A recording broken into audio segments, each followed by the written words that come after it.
On t'a toujours dit que pour changer ta vie, il fallait des années, que les habitudes prenaient du temps, que les résultats se faisaient attendre. Mais la vérité, c'est qu'en seulement 7 jours, si tu adoptes ces 10 habitudes avec une rigueur de fer, ton entourage ne te regardera plus jamais de la même façon. Tu passeras de l'ombre à la lumière, de l'homme invisible à celui qu'on respecte, qu'on craint ou qu'on admire en silence. Ces habitudes ne sont pas anodines. Elles te redessinent, elles façonnent ton aura. Elles sont l'arme secrète de ceux qui veulent devenir différents, intouchables, marquer les esprits sans avoir à parler trop. Et toi, si tu décides de les appliquer, prépare-toi à voir dans les yeux des autres un mélange de curiosité, de respect et parfois même de jalousie. Soldat, si tu veux rejoindre les rangs de ceux qui refusent de rester faibles et invisibles, abonne-toi maintenant. Ce n'est pas un simple bouton, c'est un serment. Chaque nouvelle vidéo sera une arme que tu ajouteras à ton arsenal. Alors frappe ce bouton et équipe-toi. La première habitude est simple mais brutale, le silence intentionnel. Pendant 7 jours, tu réduis tes paroles au strict nécessaire. Tu parles peu, mais quand tu ouvres la bouche, chaque mot doit peser. La majorité des gens parlent trop, et en parlant trop, ils perdent toute valeur. Ils révèlent leurs faiblesses, leurs incohérences, leurs désirs cachés. Toi, tu feras l'inverse. Tu créeras du vide, et ce vide deviendra magnétique.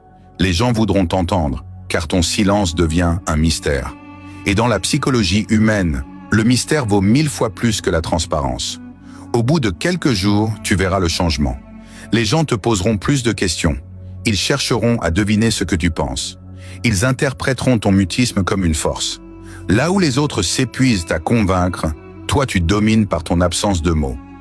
Le silence est un sabre invisible. Il tranche, il fascine, il impose. La deuxième habitude, c'est l'ordre radical. Tu prends ton espace, ta chambre, ton bureau, ton téléphone même, et tu supprimes tout ce qui est inutile.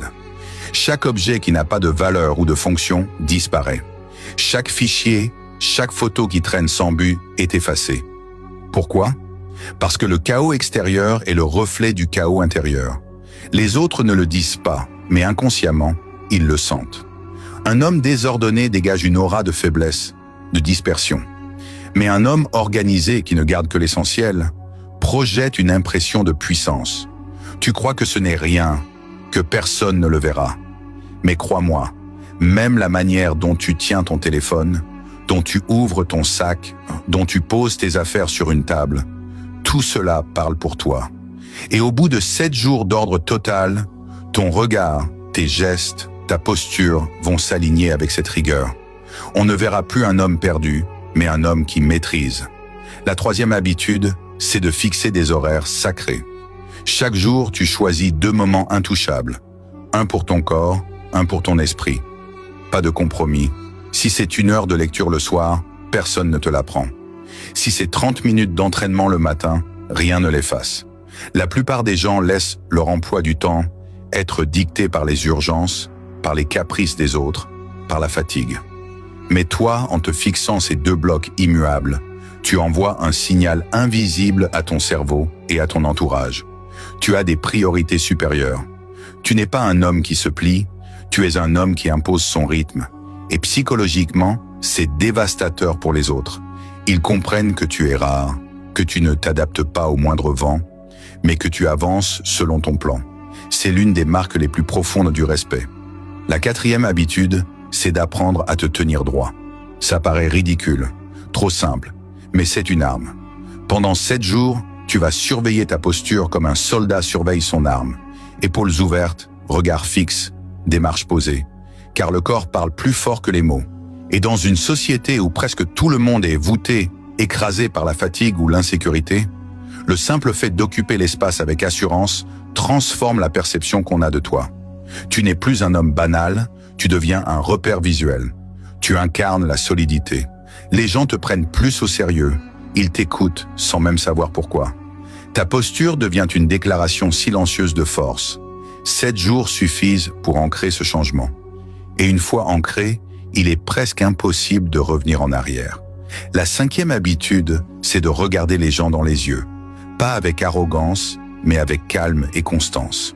La plupart des individus fuient le regard. Ils baissent les yeux, ils clignent trop vite, ils trahissent leur nervosité.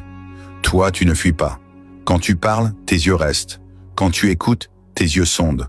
Au début, certains se sentiront mal à l'aise. Mais très vite, ce malaise se transformera en reconnaissance. Tu deviens celui qui ose regarder, celui qui n'a rien à cacher, celui qui n'a pas peur. En psychologie sociale, le regard est un signe de dominance et de confiance. Tu ne cherches pas à écraser, mais tu ne te laisses pas écraser non plus. Et en 7 jours, tu découvriras à quel point ton regard peut être une arme silencieuse pour t'imposer, séduire, convaincre ou déstabiliser. La 6e habitude, c'est d'apprendre à parler lentement. Pas lentement au point d'ennuyer, mais assez pour que chaque mot soit entendu. La vitesse trahit l'angoisse. Les gens pressés dans leur manière de parler révèlent un manque de maîtrise. Mais quand tu ralentis, quand tu articules avec calme, tu prends le contrôle du rythme. Les autres doivent s'adapter à toi. Tu deviens comme un chef d'orchestre qui impose la cadence. Et en psychologie humaine, celui qui contrôle le rythme contrôle la scène.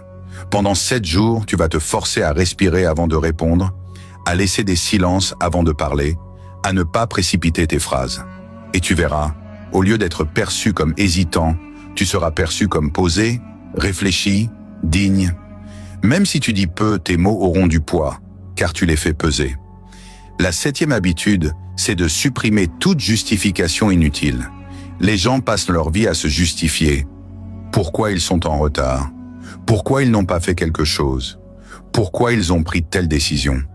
Et chaque justification est une brèche. Elle diminue ton autorité, elle réduit ton aura. Pendant 7 jours, tu vas bannir ce réflexe.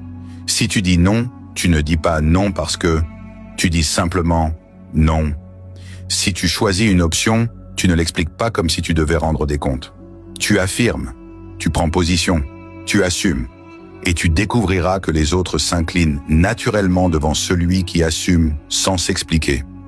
Psychologiquement, c'est un basculement immense. Tu passes de celui qui cherche à être accepté à celui qu'on doit accepter tel qu'il est.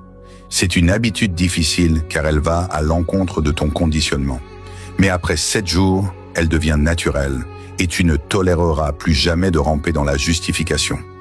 La 8e habitude, c'est d'imposer une discipline physique. Pas pour ton corps seulement, mais pour ton mental. Chaque matin ou chaque soir, tu fais un exercice que tu choisis.